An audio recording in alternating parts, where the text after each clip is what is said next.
Welcome back to United TV. Ederson to Manchester United, Anderson to Manchester United. After what was a fantastic result last night, Manchester United winning at Stamford Bridge, almost securing Champions League football. We can almost feel the Champions League football music coming back to Manchester United next season. Then we've seen stories, significant updates, and the reason why we're going to talk about these two players today, Ederson, we talked about a lot a year ago, and a lot was talked about him as a potential Manchester United target, potential City target at the time. The reason why this seems to be on the radar this morning is updates from David Ornstein, updates from Fabrizio Romano about the situation, about the player that does have an agreement to go to Atletico Madrid, but Atletico Madrid is a big stumbling block over the price. And we will talk about that as well, because the price is going to be interesting because Manchester United should be looking to sign three midfielders. The price will be a factor. If you're looking at Scott, we talked about yesterday. We talked about Angela Stiller yesterday. Today we're looking at other targets and saying Ederson's price might put him into the category where if Manchester United look to get three midfield signings in, he might be a good option. The experience he's got, the price might actually be an attractive one as well. It might drop into the sort of price range where we're thinking Man United could get a third player, a lot of experience, and we might need that as well with Casemiro leaving and Ericsson not being replaced. Also, Fabrizio Romano had an update on Elliot Anderson. I'm less confident at the moment of Anderson, although Champions League football is definitely something which is going to be helping to move that in the right direction if there's any chance of that. I think one thing I have been hearing about that situation as well is that because we have a situation where Nottingham Forest are in a serious relegation fight, I think some of the teams are noticing that there is conversations possibly behind the scenes, but they're trying not to destabilize the situation regarding the player and the club because they're in a serious fight to try and stay in the Premier League. And I think it wouldn't be great to see loads of stories linking into other clubs. And he's probably just trying to make sure he keeps Forest in the Premier League. So that's like Ornstein, and Fabrizio was saying something similar as well. And that about this is about whether the player we thought he was going to go to Atletico Madrid. There's an agreement in place, but as we know, the agreement in place with the player is just the first stage. And Manchester United apparently we agreed terms with Liba as far ago as last summer. We agreed terms with Liba, and that hasn't happened because we cannot agree the transfer fee. That is so. This is like where I'm saying you have a first stage of the transfer fee where of transfer situation where player agrees. It's going to be a long road for some of these deals, and it feels like I did mention actually a couple of days ago we hadn't talked about Edison for a while, and the only reason we're bringing him back into the conversation is because of what's been happening as well. And and we'll go through this. And Debasa says Edison deal should have happened last summer. So if people got some thoughts and comments and questions on this, please share the stream if you can, as we're doing this as well. We just hit 500. We're going to be pushing towards, hopefully, I mean, that would be amazing, but I think it's going to be a bit slower than that, to be honest. But cheers, Rob, Bilal, Stephanie, Kazi in the chat as well. It's good to see you legends around. And this is where you can say, right, what is the probability? What is the likelihood? Saying this deal will not happen. I think Manchester United at the moment would be looking at other deals, and this would be less of a priority. But would you take it if this was the price? And then in terms of the price, Manchester United would be able to, I think, negotiate somewhat with this price that they wanted about 50 million euros. So we're talking about Agati money to start with. A lot of clubs looking at it think they can push the price down a little bit lower and maybe more like 40 million euros, in which case that would be something I think Man United fans could be maybe get on board with as a third midfield option. That's kind of what we're looking at the moment. So I'll put up on the chat and we can look at that and say whether we think it's no, whether we think it's a potential option. I think it is a one option as well. But let me just put a poll in the comments and say, at the price of 40 million, would you be interested? That's probably the question at the moment. And then we'll probably look at Anderson and say, what's the likelihood of that one? So let's start a poll. Let's say, would you take Anderson? There's no doubt that at the moment it's about money, isn't it? and Atletico Madrid, 40 million for some clubs might be a bit more than it is for a Premier club, but I'll put 40 million there as a price point. So we take Anderson for 40 million. And as always, like make sure you get some comments in about anything you want to talk about. The fact we've got Anderson on the thumbnail, the fact that we're starting to talk about Anderson today, everything else is on the table. If you want to talk about another player, 100% go for that.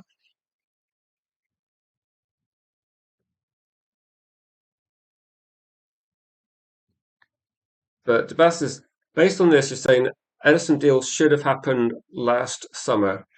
Do you think that there's a chance that this deal, like, is there a chance that Manchester United are looking at this deal seriously, or is this going to be a slow news day and Fabrizio is actually digging out some information where, at the moment, United would be at the back of the queue, wouldn't we? And we would probably look at a situation where, I don't know, if we're looking at Atletico Madrid aren't poor, they've got decent resources in terms of like the Liga teams. They're one of the wealthier teams.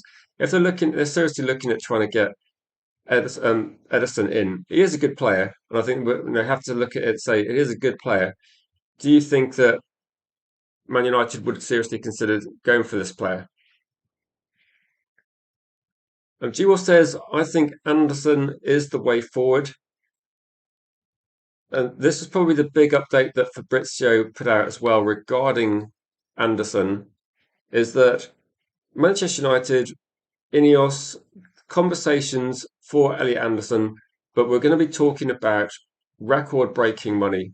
If we get Anderson, record breaking transfer fee, does that mean that Man United are in the mix? Does it mean we've got a chance? What's the confidence level with this one? This is a tricky one for me because I think that at the moment, what's happened is Manchester City, they've already spoken to Anderson's representatives. They've already effectively done some of the groundwork. Manchester United at the moment want to make it sure that they're definitely interested. And I think if you remember, I'm trying to think of the situation. At the moment, Manchester United's approach seems to be quite similar to our approach for Benjamin Sesko, where we talk in the background and say, look, we are interested. We're interested in Anderson. They want to be kept in the loop. And Manchester United had the same sort of approach with Gyökeres and Benjamin Sesko last summer. It looked like they were there. It looked like Manchester United are waiting for Anderson to make a decision. That's what we're thinking regarding this one.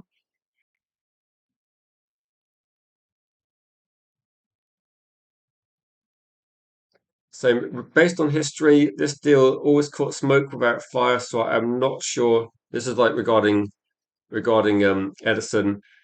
He will be 27 this year. Chances are slim. Yeah, I think Manchester United almost have this almost have this like boxes to tick, don't they? And when you start looking at it and thinking, how much is Anderson going to cost? How much is say Ederson going to cost? And when you look at Ederson, I think he would have been a player Man United should have signed 18 months ago. If you're looking at that, we've definitely needed some depth in midfield. And I'm wondering whether, like, at 27, we had this conversation about Ruben Neves, didn't we? We had this conversation in January about certain options that were available in midfield. And when we looked at it, there was a few players we're looking at thinking, are they getting a bit old? Is Ederson only 25? If Ederson's only 25, would you take him, Rob? Like, given this, we're looking at a lower price. We're looking at a price that's going to be, say, about 40 million. I think it's actually quite a good deal. Like, there's apparently at the moment 80% of people would say Edison's a good deal. Because this is why I'm looking at it. That I don't know how much. If you look at this one, if you're looking at how much Anderson's going to cost, what's people's estimations? I've heard anything from can you get the deal done for like 80, 90 plus add-ons? People are saying it's going to cost over 100. Are we going to be talking about what is essentially unrealistic money, like crazy money as well? So at the moment, you're saying what is 26? Okay, 26, then for me, that Elliot Anderson, because he's like 5 years younger at least, you look at him as costing more money. Duoff says they definitely want 140 for Anderson, but any higher, I mean, 140 sounds like outrageous. Like, I don't think United are going to spend that sort of money on a single player. I don't think Manchester City are going to pay that sort of money for a football player. There isn't exactly a massive drop off. So so Ederson, let's have a look. Ederson, Atalanta, he's about that sort of age. Then maybe there's a bit of a, I'm not sure, but I think he was going to be about that sort of age. I just don't, if anyone else wants to jump in on how old he is. I was going to guess he's about 26. But anyway, it's not. So Edison Atalanta, when I look at the information, what is it saying about his age? Just to check. I think he's 26 years old, according to what I can see. So 26 years old. This is the information I've got. His birthday is the 7th of July. So he would be 27 in July, according to the search I just did, what I can find out information. I think that's probably. I think it's about that. But 25, 26 years old. I'm not. I don't. I wouldn't be too worried, to be honest. If you're looking at a player that's 26, 27, and you're giving them, say, a 4-year contract, that would be absolutely fine. I don't think it would be insane, but it's about a bit of a cheaper deal, isn't it?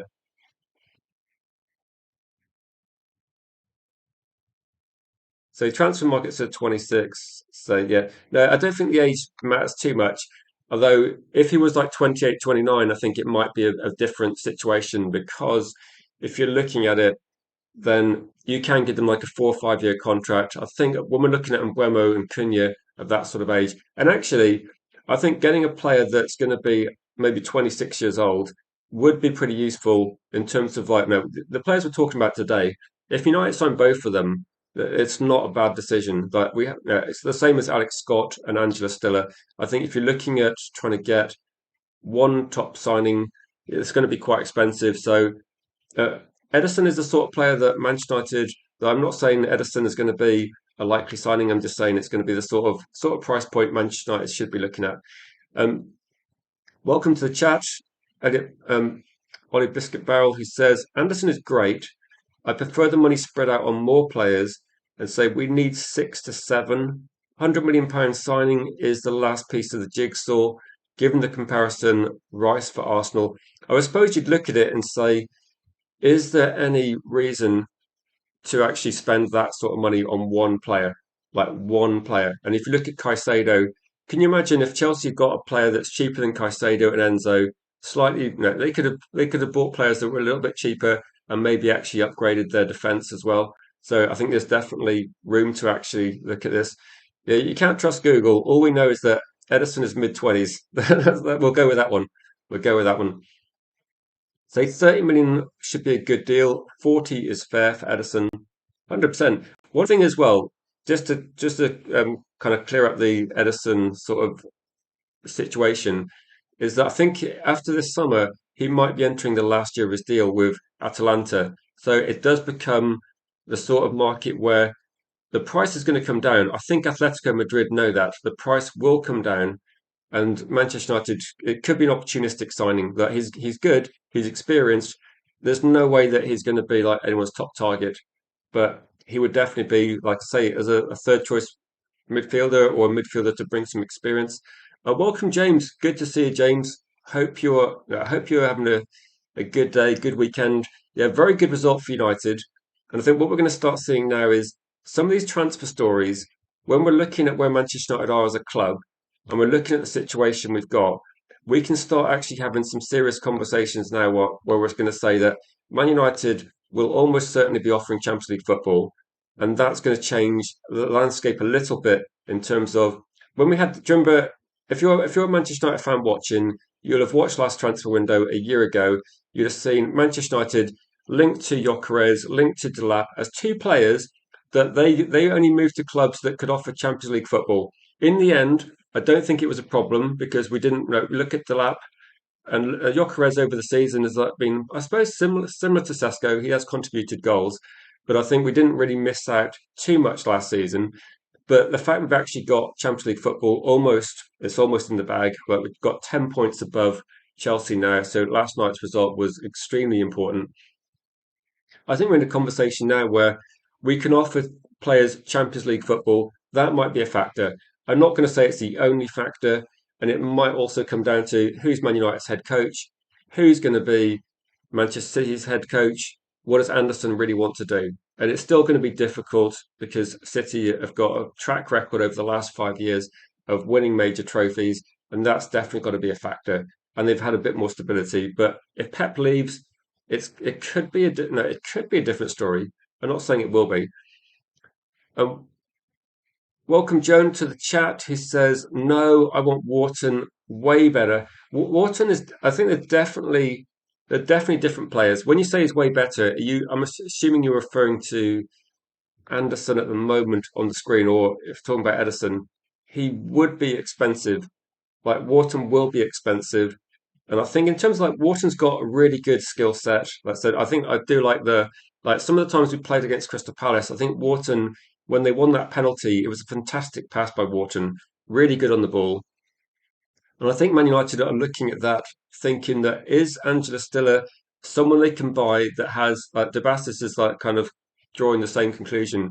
I'm wondering whether Vivel's thinking that when Vivel came out and said we can get players in the Bundesliga or other leagues that might be able to offer somewhat similar to some of the Premier League players, but at a much cheaper price. It might be that Crystal Palace wanted 75 million for Gahey. They didn't get that. They want a really big price for Wharton. A lot of people think that Wharton's going to be a Liverpool target. Then he will be expensive. Like he will be like I don't think Crystal Palace are going to negotiate too much. Wharton will be expensive.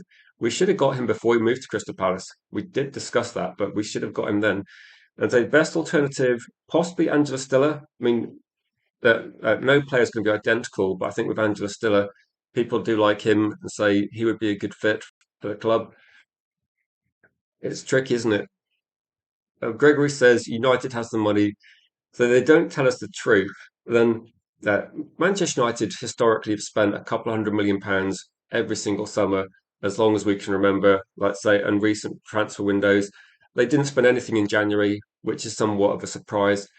They have got sales coming in as well. We've got significant players leaving the club, significant money coming in for maybe the first time in a long time, decent money coming in. It seems to be the situation where you look at it and go, if you're going to spend quite big, this might be the factor. Jane says Anderson knows Man City want him. There's no way he moves to Manchester United. Just a quick question. I don't know whether you're a Manchester United fan, City fan, but I think that's what most. I think that's what a lot of people are thinking. I think that's a conclusion that a lot of people are thinking.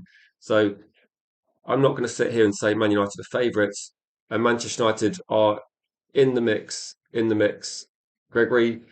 We just need to boost watch hours, Gregory. So I'll just say I'll just post something in the comments, and this is just criteria I have to hit. So I have to.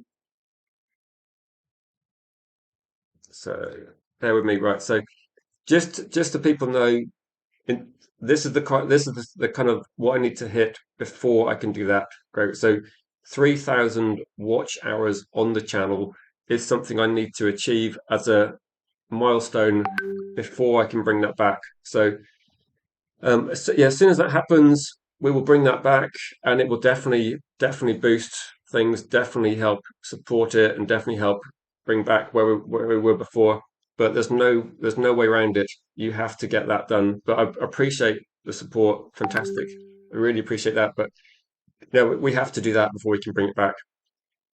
And I think at the moment, it's probably my best estimation is I don't know. It's probably gonna take like a month at the moment, given the current rate. And if you think 10 people watching a 1 hour stream, that's 10 watch hours. So if you think about that, if I can get like 20, 30, 40 people watching, it'll just be quicker. But at the moment, that's it. That's it. So if you can watch, rewatch, that's kind of the only thing. That's the only thing. So I'm just saying with this one, that people are watching the stream. And last night, myself and Helgi, we spoke for hours on Manchester United's win. There was if you stayed up till like 1:30 last night, respect. I didn't plan the stream to go that long, but it was something that we started talking about ex Manchester United players, other things as well. So anything that can help, but just hours. That's it. That's literally hours. The grind is on. We got maybe about 300 logged so far. I think that YouTube takes a few days to verify it. So at the moment, the numbers are only on about 130. So we're about, I don't know, 5% there at the moment. But streams, watching, that's all you can do, Gregory. So if you just rewatch an old video at some point or just have it running in the background, it'll definitely get there quicker. I can give people updates. If people are interested, I'll give an update on where we are, how close we are, but it's going to take a little bit of time. Big up to you, Berber. So, as people that know the channel, I do kind of put regular polls in the comments. And so, yeah, we might need to do a couple more epic streams. Would you take Anderson? So, Anderson for you. I put, that should have said Ederson. I think people knew what I was talking about. That would you take Ederson? Anderson for 40, I'd probably have to put an extra one in that, wouldn't I? So I'm going to put this in the chat. And so where does Anderson end up is probably the biggest debate. And try and vote with what you genuinely think. The biggest discussion points we had last season were probably where does Benjamin Sesko go? Is it Manchester United? Is it Newcastle? And we had where does Gyökeres go early on? And I think most people thought I think it was difficult with Gyökeres because we had a manager who'd actually been, yeah.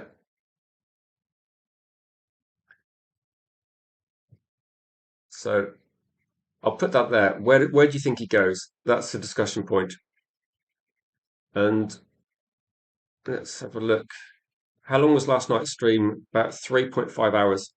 3.4. There will be a call-in show tonight as well.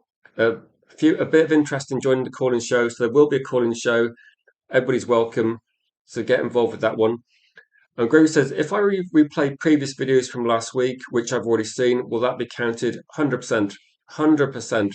If you watch previous video, 100% it counts, and it's more time watched, and actually sends the message that to YouTube they like the channel. So if anybody wants to make a help contribution towards getting things back, then that's the quickest way, like the quickest way. And also, cheers, James. If you're able to watch, James, as much people want to watch, it's really going to help. Really going to help. And I think with this one, the criteria I've got is shorts are counted differently. So shorts won't make a dent. Unfortunately, shorts views are counted separately to get the monetization back. It'll be watch hours, shorts. I don't think they're going to be counted separately. I think they're counted separately, but well, yeah, I will be doing some shorts as well and some videos. So, what about strikers? Who would be the ideal target up front for United? Says James. Difficult one, isn't it? Very difficult. I don't know what's going to be the best option at the moment. Manchester United probably do need to have a backup. I think that's going to be something that we need to look at as well. I mean, we had this conversation probably a year ago about what's the potential for getting other aspects of the team, and I don't know how much money there's going to be to spend on a striker. And I think most people are looking at, say, midfield as the big option, and maybe a more sensible question is going to be just a quick question: how much do you think realistically? How much is Anderson going to cost? Like, what is the price point you think Anderson will actually demand? Because if it's going to be a certain, like, I don't know, 100 plus, what do you think is going to be a genuine, like? Because I saw the poll there. Uh, People are very optimistic, aren't they? So let's just have a sensible question, maybe. So, how much would you pay for Anderson? So, but how much would you pay for Anderson? And the price is going to be what's the price going to be, or what's the cheapest people think as well? Um, so, how much would you pay for Anderson? Say 100, 110. So I'll put say like 90 as a low one. So like less than 90, got 100, say 110. These are crazy prices, aren't you? When you consider that this is breaking Manchester United's transfer record, and you've got like 120 plus. So yeah, this is a lot of money as well. So how much do you pay for Anderson? I'm going to put these, maybe I'll have like less than 80, and then we've got like 90 to 100. So yeah, this is crazy money, is it though? Do you think he goes for less? Is there any chance he goes for less than 80?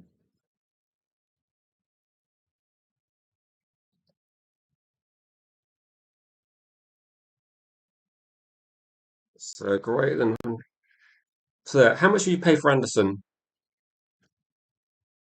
There's going to be a difficult one to kind of go for. But I thought I'd put a vote in there as well.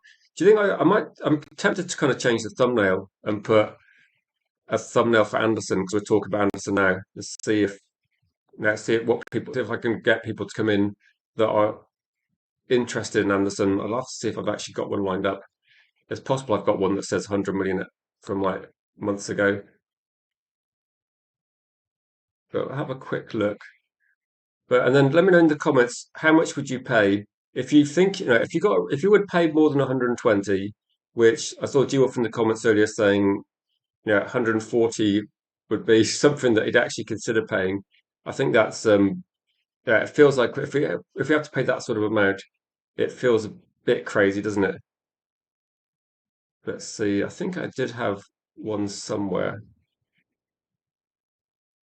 And also if you have the opposite view and you look at the options and go, actually, you don't think it's worth spending that sort of money because maybe that's because you look at it and go, well, we've got other targets. We've got potentially we're going to have to buy three midfielders anyway. So you have to look at it and say, what is the good use of Manchester United's transfer budget? I think most people think we've actually got a decent amount of money to spend. Whether it's going to be £200 million spent on just midfield, I don't know. But I think a lot of people do look at it and think we should be looking at trying to spend that sort of money and try and get that sort of deal done. Let's have a look if I can find. And so I do think recently, because Nottingham Forest said they want a record transfer fee, everybody starts looking at it and thinking like that. Caicedo is usually the player that springs to mind. And then when you look at it, I tend to think that you also look at the situation and think, how much money did Caicedo cost? How much money they spent on Verts recently? I think you also have to factor in that this is only one player. Manchester United do have like a reasonable amount of things to try and get done. So I'll just put something there that says price set and just say like Manchester United are not going to be giving up on this one, are they?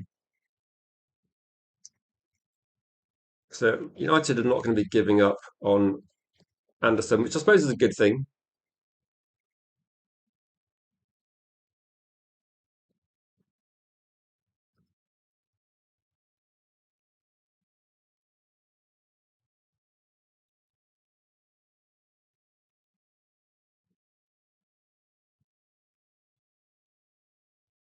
So okay, so I just changed that. We're going to be looking at Ederson price. So and what is going to be acceptable for people to pay.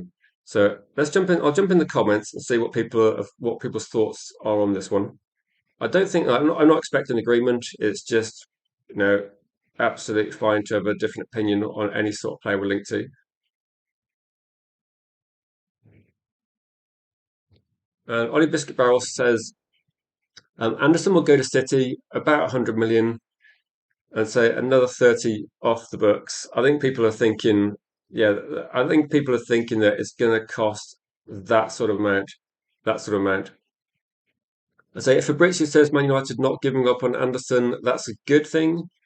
I think that's definitely a good thing. That definitely a good thing. You can't really United at the moment. It seems like they're very difficult, but to try and get the deal done. How the deal is going to be structured might be different as well. United are in a position where they should be able to spend a decent amount.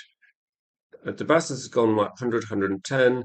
Neil said he wouldn't pay more than 50, at least 60, says James. So yeah, Ederson 35, but talking about Anderson now, top price for Anderson. And Rob says, I think it will be 90 plus add-ons.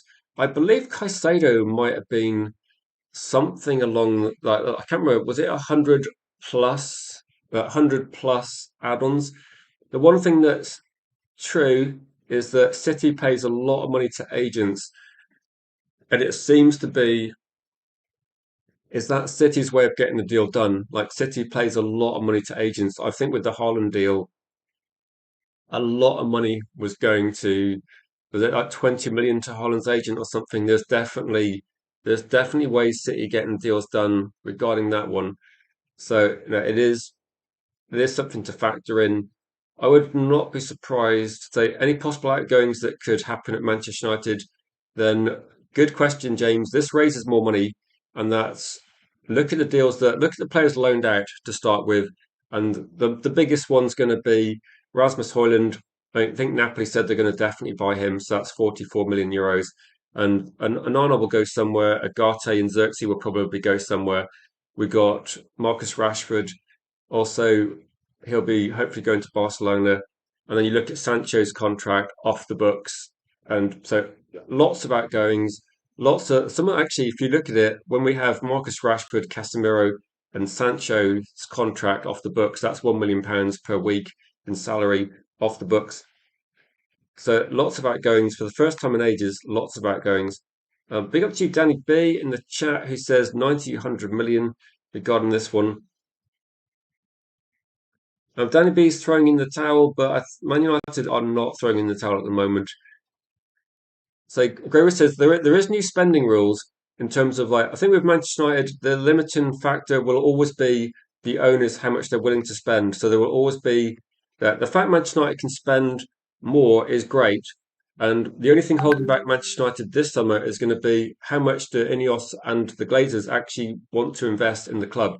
I would argue that this is the perfect season to try and rebuild the midfield and the rest of the squad to make sure you get Champions League football every single season. We can't risk doing what Newcastle did because Newcastle are one of these teams that Newcastle have got very wealthy owners. They're very keen to invest money in the club. They just need to keep getting Champions League football to increase their revenue and turnover because the spending rules will be down to how much money how much money can you invest? That amount of money you can invest will depend on your turnover, and it'll be a ratio of that. So it's going to be really, really difficult. Really, really difficult.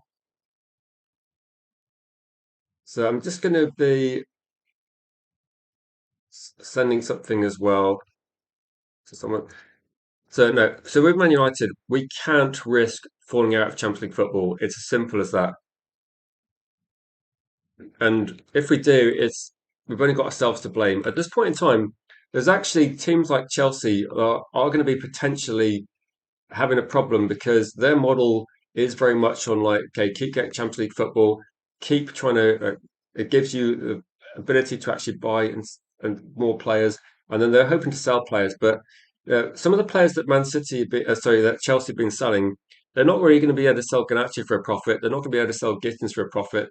So some of this, in terms of like Man City getting players, putting them on long contracts, selling them for profit, it's not going to work every single season. It's worked quite well, but if you think about it, Manchester United, we've actually changed our strategy. We a few years ago we gave Chelsea big money, like very big money for Mason Mount. We're not doing that anymore. Like we're not spending that sort of money on those sort of players anymore. So I don't think Chelsea are going to be able to make as the profits they used to do. So our revenue will go up. And according to Gregory, I don't know the exact figures, but we will hopefully get some updates at some point. But he says we could spend, say, 500 million. Like we could do like a Liverpool transfer window. Like I still wouldn't say we should spend 100 million pounds per player on, but we could definitely spend more and say without consequences due to making the Champions League essentially borrowing from the summer 27 spending cap. And what we could be seeing is that Manchester United, if we actually invest properly, you won't have to do this every single year. If we got Anderson Tonali, and we got another couple of midfielders that are going to be of the age range, even up to Ederson as like a top age range, then we would not have to worry too much about how much we spend next year, because next year you won't have to buy these players. If you think about it, going to the transfer window, players that we bought that are good. We've already got a good goalkeeper, which is one improvement on last season. We've already got good attacking players in Ederson and Cunha, sorry, in Anderson, in Cunha and Mbuemo, which don't have to worry too much about. We've got a reasonable amount of defensive options, but we could do with another one. So we're kind of gradually getting there.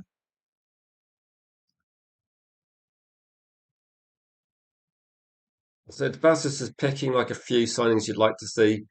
Saying Angela Stiller, Fernandez as well. We haven't talked about. I would imagine at the moment, if you look at the league table, probably, probably, definitely a factor is that Spurs lost again. Actually, no, they dropped points, but they drew. But if Spurs had won, and we start seeing like if West Ham get relegated or Nottingham Forest get relegated, we might be looking at different prices. I think with Spurs, I'm not sure. The thing is, with Spurs, I don't think they would have been expecting to be in this situation. So I'm not sure their players would definitely have relegation clauses in their contracts. But you never know. You never know. You might be looking at a situation where West Ham, Nottingham Forest, Wolves, and you could probably say from Wolves you've got Gomez, you've got Fernandez, and a couple of other players and Jeef as well at West Ham that are good, and you've obviously got Anderson at Forest. Is there potential that these deals could be a bit cheaper if a team gets relegated? That is possibly a factor as well. And then so at this point, once we sign three, I'll be happy. Two top signings in midfield is not enough. Yeah, three players is what I think is required essentially because if you look at it, we're going to be playing a lot more games, and it's not going to be enough to get just two players in because two players would only be replacing Ericsson and replacing Casemiro, and Man United will need to replace Agate. And I don't know what happens with Toby Collier, but again, it's about getting options. And I think with Kobe Mainu, there was a few people talking about this one as well, and yeah, it was a different situation. So we ripped off Chelsea for giving them Garnacho, so letting him go was the right decision. Then, yeah, do you remember Man United actually put a price tag on Garnacho really high in the January before he eventually left. And I think people thought that maybe there was links with Garnacho to Napoli. And in the end, like Chelsea, one of those teams that decided to buy Garnacho. I think they thought they were going to make a profit on Garnacho. It hasn't worked out that way. It's probably looking at, in hindsight, it's looking like a bit of good business, isn't it? And we might have to see.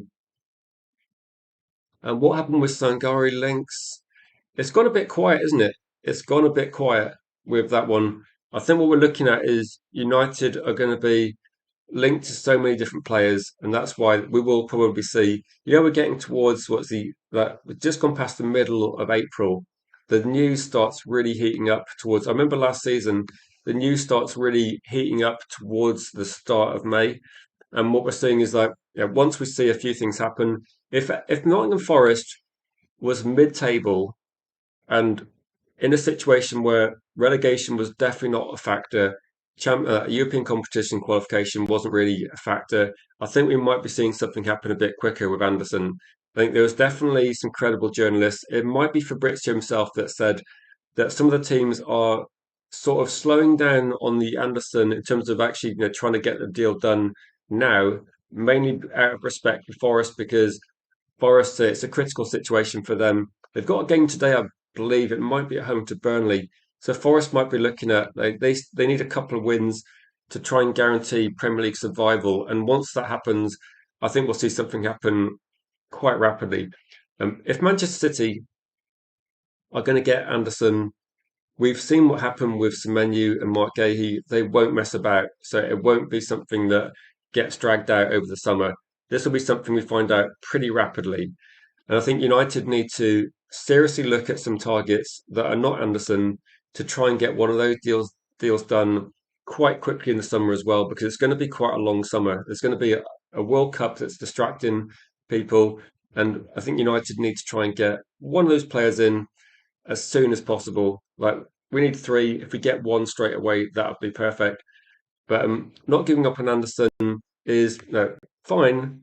But again, if Man City operate at the speed they did for Semenyo, that's what I'm thinking. That if not if Nottingham Forest win today, and then they can back it up with more points in the next game, and we see like maybe West Ham and Spurs not picking up points, and you get to a situation where it's pretty much they're going to stay up. I think we might see progression fast, but I think at the moment that's probably a limiting factor. And like when Fabrizio said that, I was like, that makes sense. That's fair enough. It's like attitude, yeah. Ganache's price tag. Ganache's price tag could have been higher, but 60 million was what Alanga cost, wasn't it? 55 plus five. How much would people actually be willing to pay for Anderson as well? Got a poll running in there, but if you want to put a price tag out there that you think you'd go for, because if you remember, like I've got a good memory as well. Like, I remember there was a lot of energy towards Belieber last summer, and most people, like I remember August time, there was definitely people that were prepared to pay 100 million plus for Belieber. And I said at the time, when we went to Brighton and said, like, how much is Belieber going to cost? And we wanted to pay 60, I was thinking that it might be 90 plus add-ons as like some sort of deal. And Danny B says up to 100 for Anderson. And Danny B is saying 90 plus add-ons. I mean, if you're looking at these deals, Enzo, Caicedo, Declan Rice, how much was Florian Wirtz? If you're going to do the price, if you're going to do the price in the same currency, where does Wirtz stand? We're like Enzo Fernandez, you got Caicedo, Declan Rice, and I think with this one, you're looking at the same sort of money. I remember with Declan Rice, he was possibly a little bit further on in his career because I think Declan Rice had already been club captain at West Ham.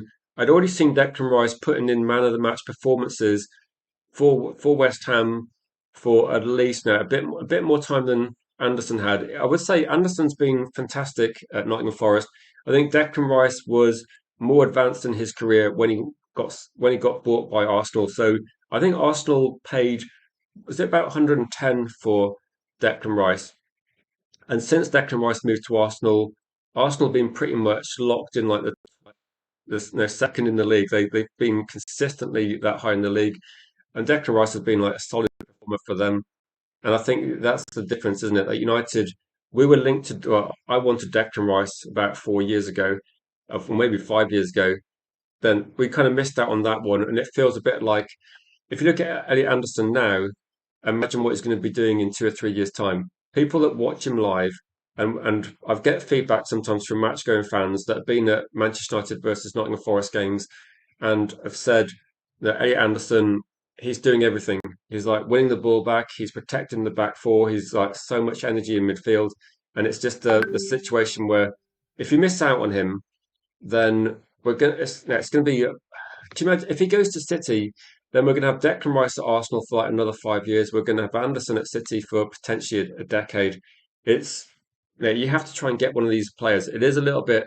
I'm not going to say it's like a Roy Keane signing, but it is like one of those deals where the fact that the biggest teams in the Premier League have been looking at him for a while is kind of a bit of a concern. I say Declan Rice hides at times. Anderson doesn't. I don't think Declan Rice hides. Declan Rice has been a solid performer. I know you look at Arsenal at the top of the league this season.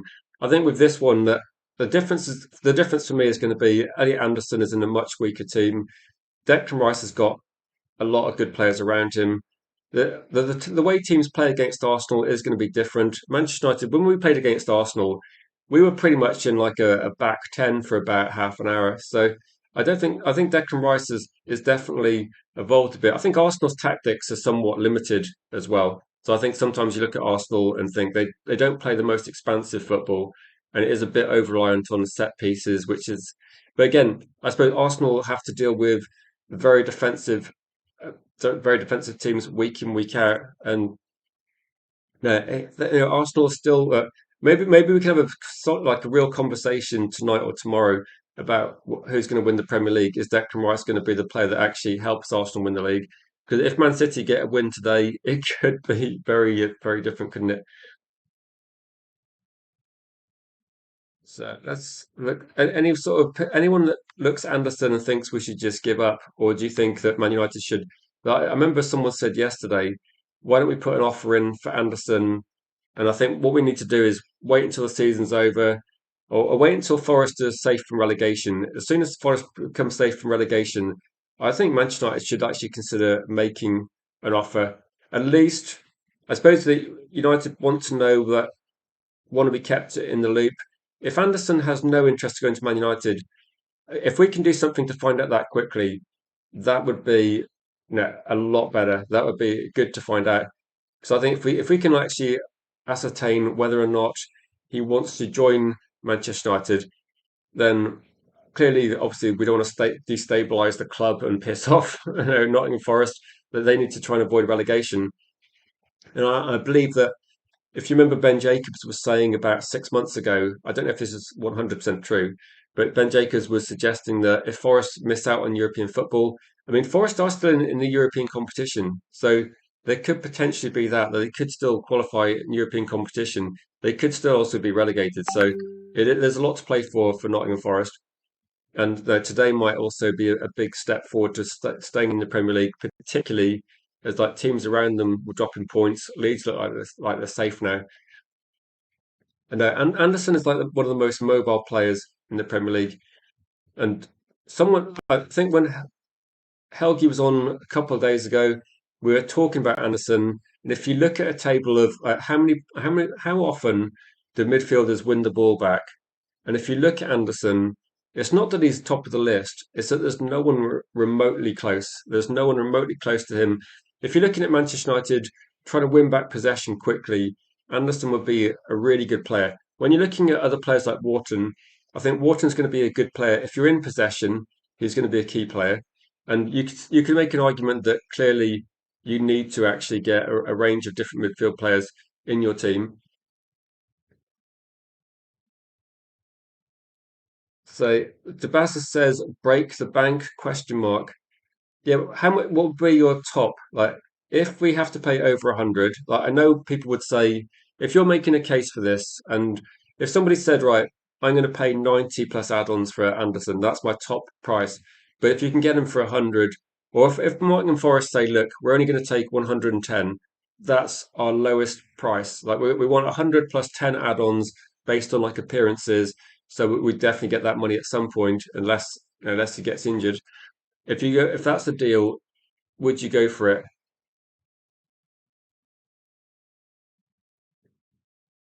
And Danny B says I'd walk after 100. Then this Manchester United had this stance. I think one in terms of this, I haven't seen any stories regarding how much Manchester United would pay at the moment. I did see a story last summer talking about Barada saying we've got a price we would pay for Mbeumo, and anything beyond that we walk away. And I'm wondering whether United are. I don't think we've got a top price for one midfield target. I think we're going to go for our top midfield target with pretty much the expectation that we probably have to overpay. Um, so 110 sounds awful. It's like Declan Rice money. If you think Declan Rice isn't as good as Anderson, then 110. You got to look at it. Should you pay 110? The question is going to be that in 2 years' time, say 2 years' time, if Manchester United have spent 110 on Anderson, and you probably have to factor in that I don't think he's going to be on an insane salary. I believe he's on 100k plus at Nottingham Forest. They put him on a very big deal. So yeah, there's already that. It's going to have a certain salary expectation. It's probably going to be similar to that. I'm guessing it's going to be in line with what we've been paying players recently. The question is going to be, would we regret it in, say, 2 or 3 years' time? Like 100 million sounds crazy, but would it seem reasonable in like 3 or 4 years' time? When you consider the Premier League, the Champions League prize money, if Manchester United regularly finish, every league position, I think, is about 3 million prize money, or maybe three and a bit. So if you finish 5 positions higher up the league, it's an extra 15 million plus. If you're looking at Champions League qualification, that's an extra. I mean, the difference between having no European football and Champions League was a guess. Well, it's estimated last year at about £100 million that we missed out on. So if we go from getting this one, then I think we're going to have to overpay whatever. It seems that whatever price we pay, I think we'll sit here and say that's too much. But I think it's unfortunately, 60 million for Elanga is too much. 60 million for Gittins is too much. 40 million for Garnacho is too much. 120 for Verts, I think, is too much. Isak, I think all the transfers are going to be too much, but you have to get involved in the conversation, don't you? Otherwise, it's going to be a struggle. And say 110 gets you two midfielders. I agree. So maybe what we're looking at here is 110 gets you two midfielders, and then another 100 gets you another midfielder. So you're looking at about 200 to get the three. And yeah, I had exactly the same conversation yesterday. If Angela Stiller is roughly 50 million euros, you're looking at what, 42 million pounds. You negotiate with Alex Scott, you get that price down from the 65 they want to closer to like 55 plus add-ons or 60-ish. You're getting those two deals done for, I think you get those deals done for 110, definitely. If you're lucky, you get it closer to 100. But I think 105, 110 is pretty accurate in terms of like where this price, where you go for. And I agree. You need the depth, don't you? Welcome to chat. Good to see you. And say yeah, reckon say United love overpaying. I mean, Isak is, I think, based on his previous form, Isak looked like actually a decent acquisition. Florian Wirtz will be, yeah, he'll be good next year. Yeah, we know that. It's just the fact that you have to spend that sort of price. I mean, I don't think Bayern Munich aren't struggling, but Bayern Munich certainly wanted Florian Wirtz. And to be honest, I think the reason why clubs didn't want to sell Wirtz to Bayern Munich is it just strengthened them. I think Bayern Munich are always looking to buy the best German players, and German teams are looking to try and just move them out of the league. Gregor says we will be overpaying. It's simply a matter of not overpaying by some unacceptable amount. So, yeah, do you get the feeling that this one, it's Manchester United are we're going to overpay, but can we at least not overpay by too much? That is probably question. Say Gomez plus Fernandez, 75-80 if West Ham go down, then there is actually there is reason to look at it and think, I don't know why there wasn't a deal done for Gomez in January when Wolves are already down. But no, there might be a reason, there might be a factor. I mean, Wolves were never going to survive against relegation. I thought they might cash in on a couple of players just to try and bulk out the squad, ready to try and come back up. The West Ham one, I'm I don't know. I got the feeling that for me, West Ham might be still good enough to stay up. Like so, I think West Ham have got some good players. If they go down, I think they'll probably bounce back up, but I think they will lose most players. I don't think they're going to lose Bowen. He's pretty much part of West Ham. He's not going to be leaving the club. But I think apart from that, you probably you'd look at other players like Luca Paqueta went in January. You think like you've got Juve, you've got Fernandez, you've got some good players in West Ham. I think they'll probably sell some and have to restructure their squad to come back up. Angela Stiller, 42 million is probably it's probably one of those deals where I think Angela Stiller will happen. I don't see that Real Madrid are interested, but I think Pavel's basically just almost like earmarked this as like a done deal. If we're going to get this deal done, I would like to see Angela Stiller as maybe like a quick signing done. That would be. There's no reason not to get these deals done quite quickly if we can. So Angela Stiller, 42 million is probably. Is there any other deals people think will definitely get done? Angela Stiller is the one where I think Christopher Pavel has almost like decided it's going to happen, and we're going to be going with that. And I think it's a good signing. I think that people might be questioning whether he has an impact immediately because he's obviously coming from the Bundesliga, and I think that he will be buying. He'll be there. He will be probably at least able to. I think it's going to be a player that will hopefully adapt fairly quickly. But United will still have a lot of the same pieces, won't we? We'll still have Kobe Mainu, we'll still have Bruno Fernandes, we'll have Cunha and Buemo. So it's not like we're going to be bringing in loads and loads of different players in the first team. We're looking at someone that might just slot in. Oh, and also, if we got someone like Anderson, he would probably, or Tonali, these would adapt very quickly. So we waited too long. Palace bought Strand. They wouldn't sell after that. No, that was probably it, wasn't it? Sunderland. So Wolves were going to sell one player, and that was it. Yeah, Sunderland. I think that I think it actually might be a team near the bottom plays Sunderland quite soon. Could be a factor, but Sunderland are in that kind of limbo, not so much to play for. So we should have got Gomez this spring instead of Agate. I mean, Agate was.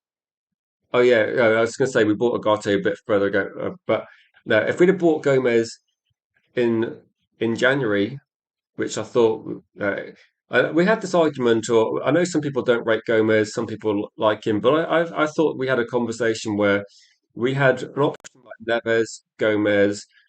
Trying to think who else there was who was Gallagher was a discussion, and also Hayden Hackney.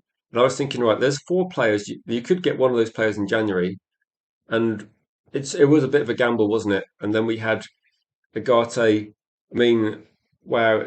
Thankfully, we got to play Kobe Manu last night, and he was. I think he might. I'm trying to think. Was he was voted man of the match on our stream last night. We gave Kobe Manu man of the match, and a lot of the reasons were if Kobe Manu wasn't playing last night, Agate would have been starting, and I think we'd have been struggling with Chelsea's midfield.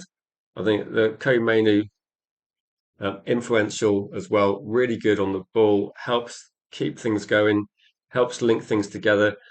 And this is kind of like, yeah, we might have got lucky, Gregory. Like last night's win felt a bit like and kind of almost falling over the line and getting it done. And I don't know what Chelsea have got next, but hopefully they drop some points. So I wanted Gomez the January window. We loaned Sabitzer, and so scouts referred Gomez to Eric Ten Hag, but we cheaped out. We loaned Sabitzer. There was a few players, wasn't there, that Eric Ten Hag moved on, didn't want. Goalkeeper that was linked for 5 million a few years ago. Was it Suzuki? There was other options of players that we could have actually got involved with. Eric Ten Hag definitely caused some problems behind the scenes that people don't realise, and a lot of it's to do with players linked that the scouts linked some the scouts identified some good players and we messed up a little bit. I think Onana was a decision where Ten Hag got involved, signed him. So unfortunately, with when we talk about managers, then Ruben Amorim will get a lot of criticism for the results. But you have to go back to Eric Ten Hag and think that was where we started. That was where we started falling apart with sometimes with transfers, you have to look at what happens like 18 months later and then look back and go, right, where did it go wrong? It went wrong under Eric Ten Hag with the players we bought weren't good enough. The players we missed out on that the scouts were recommending. People were criticising the scouts, and there's actually a long list of players the scouts recommended that have gone on to then like quadruple in value, and we could have got in. So the goalkeeping scouts recommended Lamans. We listened to them. I don't know what Ruben Amorim wanted. I think he wanted Emi Martinez. A few big YouTube channels were talking about Emi Martinez as well. Um, Thankfully, we went for Lamans as well. I remember having a conversation about it might have been Wharton as well before Wharton moved to Crystal Palace. Like we should have got involved there. That was another one that people like Wharton, but the price is crazy. Scott is another one. Yeah, do you think we're moving in the right direction? Like, in terms of like, this is a genuine question as well. Do you think we're moving in the right direction with players identified? Because I know we're looking at expensive players now, but in the past, it feels like the scouts have actually been doing the jobs. They've been identifying some of the best players around, and it looks like we've just, for whatever reason it is like whoever made the decision has has dropped the ball, brought the wrong players in for too much money, and it's really cost us.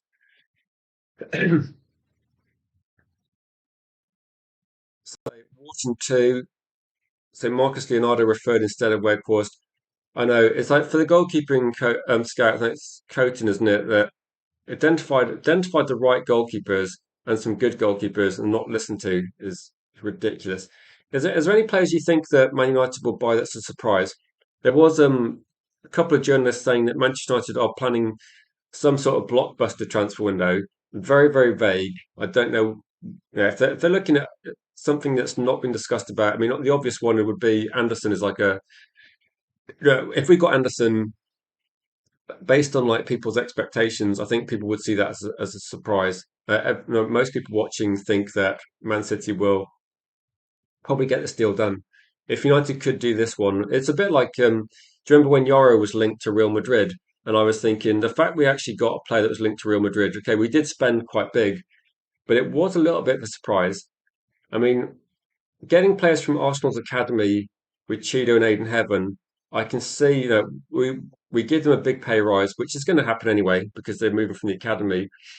But I think sometimes you look at it and go, United have had to do this in the past. We had to overpay a bit, and the only instance I've seen where potentially players are moving to United for non-financial reasons might have been Sesko because of Newcastle offering him better terms.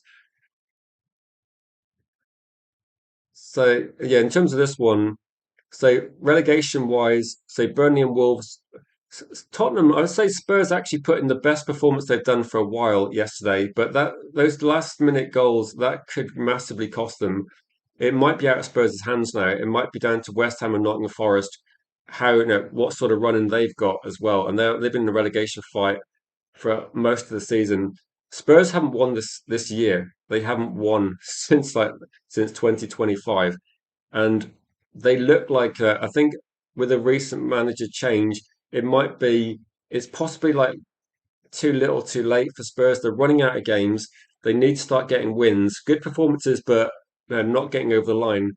If, for example, if West Ham and Nottingham Forest can pick up more points in the next couple of games, we might be talking about Spurs relegation, and that feels crazy. That it's probably a first that a team that's competing in the Champions League actually gets relegated. I don't think that's surely never happened in. Has that happened in any other league? I mean, definitely not in the Premier League. But if Spurs are competing in the Champions League and getting relegated, absolutely crazy. So keep your ear out for links to 19-year-old centre back. So you got Tom Atchison at Blackburn. I think could be another Aiden Heaven kind of deal there. So cheers, Danny. Appreciate that. If you ever see any articles that do talk about some players that you think we should cover in these sort of streams, Danny, please like post to the Discord or like message me on the Discord as well if you want to do that as well. It's all useful information. I think the Aiden Heaven one was something that I looked into a lot when we got him and saw that as a really good deal. I know a couple of big YouTube channels were quite negative about Aiden Heaven, but I think they didn't really look into the details. It wasn't just an academy player; it was someone that they were going to fast track, someone that was actually further on in his development than Cheeto. I think people saw Aiden Heaven as like someone that's going to do nothing for years, but no, he was definitely ready for Premier League football quicker than people realised. Welcome Vincent to the chat. Good to see you, Vincent. Do I have a preference of which club goes down? I want to see Spurs go down, to be honest. I mean, from Manchester United point of view, then there's players at West Ham, there's players at Nottingham Forest that I would like Manchester United to sign. But no, I think it'd be funny for Spurs to go down. So I quite admire the way West Ham are difficult opponents, and no, I'd also there have been links with the Glazers interested in buying Spurs. If Spurs go down, does that devalue their club a little bit? Does that make that something? Okay, can you imagine if Spurs did get bought by the Glazers and the Glazers like walked away from Man United? It seems like a dream, but I think they're always looking for a way of making money. And if Spurs are a bit like Newcastle when they got taken over, Spurs value actually is their price going to be low enough to be very profitable? They've got a big stadium, NFL contracts. Glazers own an NFL team. I think there is potential there, isn't there? They don't have to worry about spending 2 billion on a stadium. The stadium's there. Spurs is basically profitable, isn't it? And I think that's exactly what the Glazers would look at. Manchester United, I think, will be. a different situation because Manchester United, we need to be in the Champions League every single season to kind of keep things going, and that's quite expensive. I think with Spurs, it's not the same, is it? Spurs have got different revenue streams. They got the stadium already sorted out. Yeah. So West Ham, I want Fernandez and Juve. Do you remember, like Danny? I think you're from Ireland as well. The guest I had on midweek, Dylan, was from Cork in Ireland, Roy Keane area, and he's a massive fan of Jeef as well. Before we started the stream, he was saying West Ham, Jeef, Fernandez. I thought like you got Bowen is always a problem. You had Luca Paqueta, who was like another link before he moved in January. West Ham are one of the teams in the bottom five that I think they've got the best players. If you wanted to pick two or three players to sign, I think West Ham had the best options. You could probably actually say then also Nottingham Forest, where you've got a few players there as well with like Murillo and Anderson. You got players there you'd buy. I think at the moment, if Spurs get relegated, it's because they got the worst team.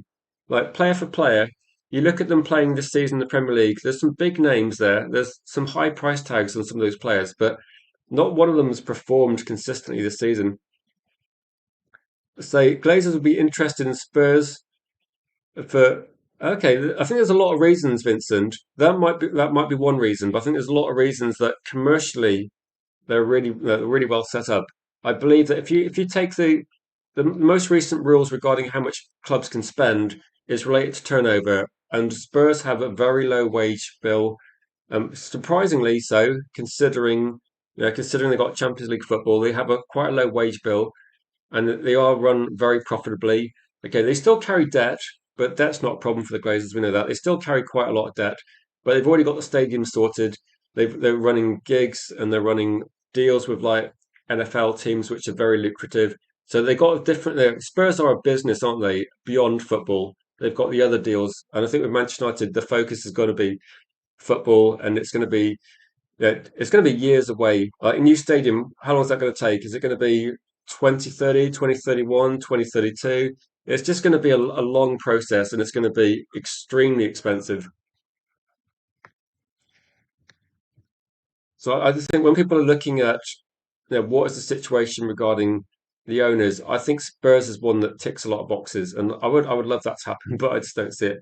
So at the moment, looking at the poll, it looks like the most popular choice to how much you would pay for Elliot Anderson is less than 80 million, which is quite surprising considering that I was thinking that most people would be thinking the price is going to be a little bit more as well. Yeah, no, this is it, isn't it? I think they're making money from different things at Spurs. Like Spurs are looking to make a lot of money from and ultimately we know the Glazers don't really care about Manchester United. It's just money making for them, isn't it? That's why when we're looking at as we're football fans, we want to see the best possible team. That's why we have a difficult conversation, don't we, about the price of certain players because we're looking at it from a different point of view. Where I'm looking at Manchester United thinking if we spend 300 million in the summer, then can we spend 200 million on midfield? Get three targets in, then with the remaining 100 million, can we then look at maybe if we're looking at an attacking winger, maybe we're looking at potentially centre back, potentially left back. Are we going to look at maybe maybe a couple of like 20 to 30 million deals? Maybe like a cheaper option, maybe like a free agent, possibly for some positions. And I think there's options out there, isn't there? There's going to be a few, isn't there? In terms of when you said that the young centre back we're looking at that's in the mould of Aiden Heaven, that for me feels like a good move for the future. And it does mean that now if Maguire stays for an extra year, then that's kind of needed, isn't it? Aiden Heaven is definitely a good prospect. Yoro's definitely a good player as well, but they just need experience. We're talking about a 19 and 20-year-old, and we're talking about Manchester United trying to be running a Premier League campaign. We're trying to be uh, getting back where we want to be in the Champions League as well. And as good as they are, they're very inexperienced and they need a bit of leadership around them. So if Man United buy another centre back that's 19, but is the idea is like it's another Aiden Heaven, then three centre backs of that age, we probably need to look at buying someone that's going to be sort of 25, 26 is going to be in the Mark Gahey mold of experienced, ready, because Aiden Heaven, Yoro, if they're lining up in the Bernabeu next season, the step up is enormous, isn't it? And we saw Mark Gahey and Semenyo actually not do that well in some big European games shortly after moving to Man City. It's just a little bit of a learning curve, and I think United need to get a bit of experience in there. So you made like Juve. Well, Cody, I'll try and get what was I gonna say? I'll try and get Dylan back on because Dylan like is I think he's got a very good talent ID as well. And he was looking. We were talking about the player that Paris Saint-Germain replaced Ugarte with. We were talking about other players as well last season. And I think Juve is one that's been talked about by a few people as well. I say Van Heck last year with his contract is a good shout, really good shout.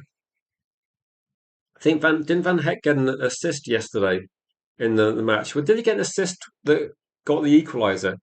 You know, Van Heck's having a good season, like really good season at Brighton. Maybe one of like Brighton's standout defenders this year.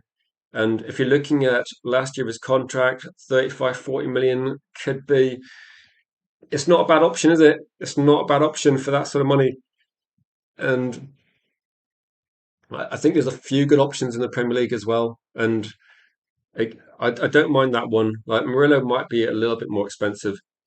So is it 7 p.m.? I'll let you know, Bilal. I'm thinking I might try and do that sort of time. I'm just trying to figure out what's the best. If this stream finishes about 2 p.m., then the rest of the evening is like games, isn't it? And I think sometimes it's do people have a preference? I mean, the reason I'd try and start at 7 or 7:30 is just to probably I mean the stream can be longer if that's the case. We can go on a bit longer and it won't be ridiculous on a Sunday night. So let's bring in the poll and see what people are thinking. Let's say, how much would you pay for Anderson? Then no one would pay 120 million plus. Just 4% are looking at 110, 120. And at the moment, what I will do is if we get significant stories coming out of potentially how much he might go for, so at the moment, this is yeah, it's a bit of an unknown quantity. We don't know. No, when we see think the menu story, everybody knew Semenya was going to cost a certain amount. I think at the moment, people will still think that maybe this deal can be done for a little bit cheaper. I don't know if that's the case, but it looks like the vast majority of people are going for 73% of you have said you'd pay less than 80 million, which yeah is interesting. Is interesting. Yeah, no, I agree, Gregory. I'm just thinking about what's the best option to do, and I think sometimes the best option is have like a consistent time, and then it makes it easier for people to find and like join. So that's what I'm thinking. So for me, it doesn't make massive difference. So I was just thinking that I'll check the times, and I want there to be like a little gap between obviously the Man City Arsenal game is going to be a big game today, and depending on the results, there might be some fallout as well. So if people are busy watching AFTV meltdowns or watching other things happen based on that match, then I think it's good to have a little bit of a gap from it. So if Man United were playing on a Sunday afternoon, I would probably have to put the calling show back. So 7:30 is probably going to be just have a look at like just at 7, and if we're live, we'll be live then for maybe a couple of hours. But it might be that it's pushed back very slightly depending on what's happening this afternoon. And then maybe we'll agree that maybe like 7:30 is a good time to do something like that. But again, we will be posting the link, and everybody's welcome to come in, have a say as well. But if anyone's got any, like for 10 minutes, if anyone's got any questions and thoughts about the midfield situation, I think we're going to be definitely looking at what seems to be almost endless targets. And I'm hoping that we're going to be getting a couple more interesting stories coming out. I think all you got to do is just wait a couple of games, and I think the Anderson one will happen quite quickly when it does happen. And I think it's just going to be a matter of like we can find out if this is true, but I think it's going to be a matter of if Nottingham Forest achieve survival in the league, then we might find out quite quickly. I think Man City will show their hand, and United will have to pretty much make an offer very, very quickly, or just watch Man City get him. So it's going to be something that you have to get involved with pretty quickly. So just looking for some comments to discuss. So if you got comments like Cody, if you got some thoughts, let us know as well. I mean, tonight will be an option where if you're watching and you want to like, if you want to join the calling show tonight, there will be a link dropped in the comments after we start, and you can get involved. The other point is going to be that if you're looking at what we're going to talk about tonight as well, if you've got some thoughts on what would be a good topic, let me know as well because we can then put that on the thumbnail as a talking point. But it is pretty much open mic where you can come in and say what you want to say. Whatever you want to talk about, just let us know at that. If you can let us know earlier in like the Discord or on social media, I think all the links should be pinned at the top as well. So if you're on Discord or Facebook, the links should be there, and that's open for people to join. The Facebook group is up to I think about 27, 28 people. And if you look at the Discord, then there's probably 60 plus people as well. So really get involved in those communities. That's there for you to pretty much, if you want to see a YouTube stream that's talking about something that you think needs to be talked about, yeah, please make sure you just get involved beforehand because once the stream's set, there's little I can do. So that's a good question from Rob, actually. Let me put that on the screen. If we only get two midfielders, if you only get two midfielders, who would you choose? Like only two midfielders. Very difficult. Just two midfielders. If we can only get two midfielders, I think Elliot Anderson is the elite option, the best option. And then I'm looking at like Angela Stiller's a really good shout, like really good shout. I think it might come down to a decision between like one more option. You'd want to get like Angela Stiller kind of ticks. I'd like to get someone with a bit more experience because we're losing Casemiro's experience. So if we don't have, if we get Anderson, then Angela Stiller. Who else is there that would be a good option? It's a tricky one, isn't it? With just two, I think there's definitely some interest in Wharton from Man United. I think there's like definitely. I think with this one, the most likely options are going to be is Wharton and so Wharton, Stiller, and Belieber. Belieber's not necessarily my option, but I think Belieber will be definitely on Man United's radar as a very mobile player. I would say tricky. It's tricky, isn't it? But I think Wharton's a good one. I think Wharton might be a good option.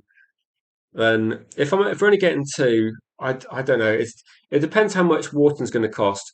Angela Stiller feels like an option where we could get a few more players signed if that's the case. Ian says I wouldn't pay more than 80 for Anderson and say there's better options out there that are cheaper. Be up to you, Danny. Be up to you, Kenny Fan TV. Thanks for getting back in the chat. Good to see you, Kenny. And I know the time zone's a bit different where you are, but we will be live in about 5 hours' time, 5 to 6 hours' time, talking about that one. So yeah, if you want to get some, if you want to get in the chat with some questions, then Bilal, that's absolutely fine as well. Arsenal bottling it for 22 straight seasons as possible. It could be a possible talking point. It will be. It probably will be a talking point, but I'll probably be putting something Man United on the thumbnail because we're a Man United channel. But we will talk about. I mean, if Arsenal bottle it, then City win the league. So it's yeah. There's not really a win here, is there? You're going for like Wharton and Gomez as options. Yeah, interesting. People will differ opinion massively about Gomez from like Danny B, who's a big Gomez fan, to I think Jarvis, who doesn't rate him at all, and extreme views. I think, but I think he's a good. I think there's some good signings out there. So City favourites to get Anderson.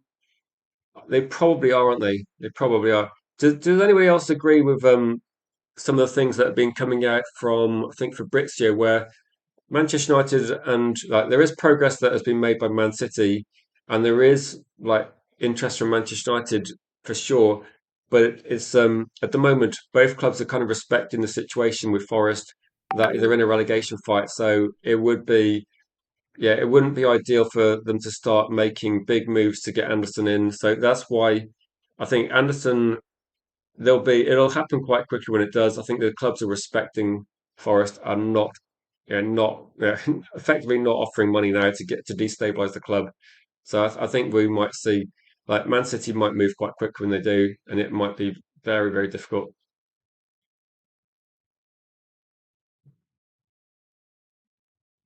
That's something that Fabrizio said. Say no to Anderson. You want Stiller or Wharton with Fernandez or say Fernandez, Scott or Sangare. He's been a good player. I think if we're going to sign three players, I think we probably go for one in a different league.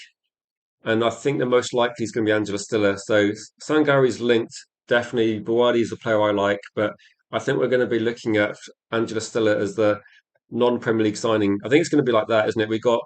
If you think about the ratio of like last year, we got three attacking players. We bought two from the Premier League. We bought one Benjamin Sesko, probably because like Pavel had his links, and we've been monitoring him for quite a long time. And I think the same might be in the midfield. You get three players in. I think we'll look for two midfield options from the Premier League, and that's going to be if it's not Anderson, then Tonali, I think, or Wharton are going to be the main ones, and then Belieber would be a price dependent one. Fernandez is a good option. I think Angela Stiller comes in at the right price point. Gomez is probably another option. I think Alex Scott is actually, from speaking to fans and doing the streams, I think Alex Scott has actually been a player that is become more and more talked about and more on people's radar as a good option. So Alex Scott could be up there.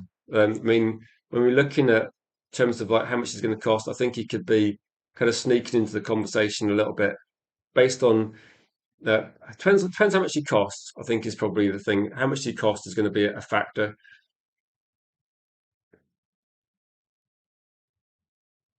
But yeah, everything's on the table. I think a lot of people will probably be talking about. I think last night we had if you can catch up on last night's blog, we were talking a lot about historical sort of stuff as well. I'd say Vitek back, although if Vitek doesn't want to be backup, that might be an issue. It might be an issue. It might be. I think United are going to be looking like so. Van Heck does actually tick the box of the Premier League experience as well. Contract getting towards his last year as well. It's going to be something, isn't it? That's a factor. I think United, in reality, like when we're linked to players in the centre back position, if we start looking in the price that start going above, like do you remember like the Branthwaite situation and the Mike Gahey situation when Newcastle wanted him? I don't think Man United are going to be spending very big on centre backs. We might be looking at like Van Heck's like a good signing that's not insane, is it? The money's not going to be insane. It could be like not a bad deal. And I think Brighton know that when they're looking at selling clubs, they're not going to make the mistake I think that Crystal Palace did and put the price too high, then have to have a massive discount 6 months later. I think they priced them at a sensible amount. So you think Wharton or Stiller with Gomez, Scott, Fernandez, like you're listing pretty much all Premier League players. I think if you're looking at the options, yeah, you missed about 3 hours. About three. It was a bit of an epic one, but yeah, we've passed 500 now, so road to 1K is definitely on. But Wharton or Stiller, Gomez, Scott, Fernandez, brilliant. I think maybe what we could be seeing is that maybe the Fernandez price is dependent on if West Ham get relegated, maybe someone gets a good deal. But in reality, I think West Ham, we'll see what happens like for the rest of the weekend. But I think West Ham look like they got the sort of fight that means they're going to pick up points in a lot of games, and it might just be that they just get a few draws and that's enough to keep them in there. But if they manage to get a win or Forest get a win, then we could be looking at they're not going to be cheap, are they? I think potentially. The only negative of Alex Scott would be that there's a valuation price they want 65 million, and I think Man United would want to get that price down. But negotiation is what's required, isn't it?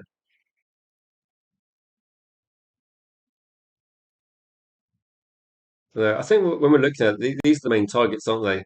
Maybe I'll have a look in this afternoon, and it might maybe depending on like what happens in the matches, there might be some talking points we could be looking at as well.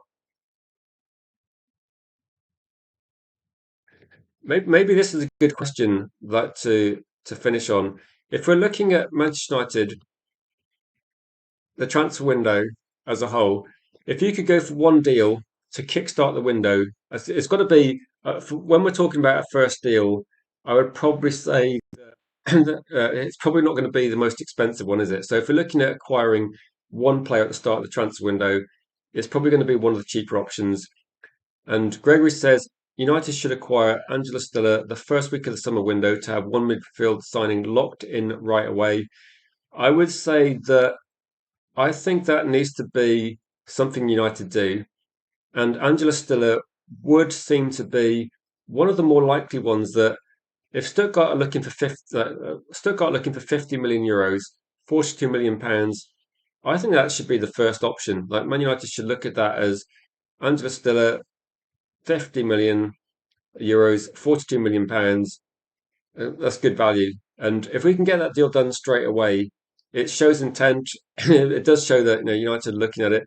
If we saw Fernandez available for a cheap price and Gomez available for a cheap price, there are also deals that Man United should look at. Maybe thinking, right, if we can get one of these deals done, and then maybe you look at trying to. Then you've got an option. If you get one deal done quickly, there's still a few options out there, isn't it? It might make it might make it easier to try and get one of those deals done. Even like if they rate Alex Scott and could get the price down a little bit and say, yeah, it's like we know what the price is, don't we? We know what the price is. We know it's going to be 42 million. It's a little bit like the Cunha deal. You look at Cunha and go, right, it's good market value. It would have been a little bit cheaper, but they paid to get to put the release clause back up.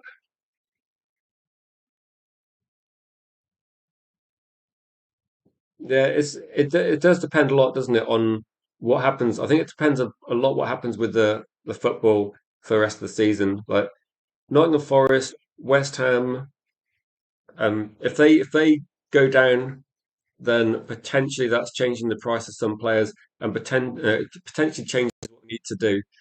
And yeah, there will be other factors involved as well. I think if you're gonna like, if people can put one name, like I just say this, put one name in the chat who you want to see Man United buy first. Like it has to be realistic, so I wouldn't be putting Anderson there. If United can do one deal, you've probably got to be looking at 50 million pounds or cheaper. Like if you can get one deal done straight away, which maybe at least gets the ball rolling and does mean that you think who would you go for? Like one player, you got one name. Let's see, Cody's gone for Stiller, and Bilal's gone for Belieber. You have to get what price do you reckon you could get Belieber for? So one name that you go for. You can only pick one, and you have to be realistic. They can't be like £100 million plus player. Danny B says Wharton or Stiller, whoever bites first. True, true, true. Big up to you, Daz. Do you follow me on Twitter? There's a lot of accounts that have similar names, but effectively we've just had to restart, Daz. But big up to you. Thank you for getting involved. It's something beyond our control, annoyingly, Daz. But I saw you on I think Flying Pig yesterday. I was just trying to reach out to people I know. If you know people that you used to recognise in the comments, Daz, that may not be aware, we just had to restart, unfortunately. Really, really annoying. Um, but we're going to be getting back to where we are. The good thing, Daz, is at the moment this channel, it's kind of like a bit of a fresh start. There's yeah, everybody's on like we're starting from fresh with all the same guests are on. We've got similar sort of a similar group of people in the comments, and yeah, it's been obviously it's not great, but we kind of got the community back fairly quickly. But if you could share it with other people you know that you recognise, obviously Daz, you're a big part of the community as well. So hopefully we'll see you. We're going to be doing a stream tonight I'm hoping 7, maybe 7:30, depending on that. If anyone's actually not part of the socials we've got there, the socials are there for just mainly for connecting people together. If you want to share information and stories that if you're looking on YouTube and you see that there's no one talking about a certain player, I've said this, just reach out because I'll just be making a decision like an hour before the stream, what's on recent news, but we will be trying to vary it a little bit. So we started off talking about Ederson a bit today. We're talking about Anderson, and yeah, no, but big up to you, Daz. We got back to 500 quite quickly, and let's get back up to 1,000 quite quickly as well. And I think it's like the kickoffs are going to be starting, so I think we'll probably, if anyone's got any final decisions, I think we saw. So you prefer Stiller to Wharton, says Cody. You're probably looking at a little bit cheaper. And to be honest, like, I think if you're looking at that, then I think that Vivell likes the fact that he could get Angela Stiller for potentially half the money. That's going to be that's going to be a factor, isn't it? I think Angela Stiller and Wharton. That Vivell was spot on when he said probably about 6 months ago he would rather pay £100 million and get two players than get one Premier League player. Not for every single player necessarily, but this could be what he's talking about. If they want to have like 80, 90 million for Wharton and Manchester United can get Stiller plus Alex Scott or Stiller plus maybe Gomez or another option, then yeah, it's going to be a done deal. Do I know who's going to be calling in? I have no idea at the moment. I have no idea who's going to be calling in. So hopefully we'll get a few callers, and hopefully we'll get some people on. But again, the calling show. If you want the calling show to be a success, just get involved. It's going to be free, well, obviously free to join in, but it's going to be people are welcome to join in, and we'll run that on a Sunday. And as long as it gets support and people enjoy watching it, we'll keep doing it. So if you want the calling show to be a regular thing, just get involved. That's all I'll say. And then, guys, don't forget to subscribe, follow the socials. Cody's been doing a great job of posting things in the.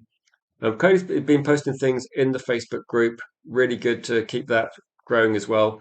And the Discord group. Jim's a bit busy today, but he's been like posting stuff all the time in the Discord. And if anybody's able to help boost watch hours to try and get back to where we were, please just rewatch some streams. Last night was a massive stream. If you want to rewatch that, Gregory, if you're still in the chat, that will definitely help at the moment towards like boosting watch hours. Big up to you, Ducks, in the chat. Good to see you. We're gonna have to wrap up now, but I will be back live. Hopefully 7ish, but it might be slightly later. It might be 7:30. We'll see what happens with the football. We'll see what happens. But have a great afternoon. Enjoy the football. Enjoy the drama of the Arsenal meltdowns if it doesn't go their way, and we'll be able to discuss it all, but with a big Manchester United bias later on tonight. And then, guys, thanks for watching. Please, like I said, if you can rewatch any stream just to help push kind of the algorithm in the right position, let it know which people like watching the stream, which people like rewatching the stream. That will just help massively at this point. So it's all about numbers, unfortunately, until we get to 1K subscribers. So if you can help and you can share things and you can connect with other people, help us like grow on the socials as well, that will be really appreciated. And we'll keep trying to do the content, keep trying to reach other people. And guys, thank you for watching, and we will hopefully see you guys later tonight.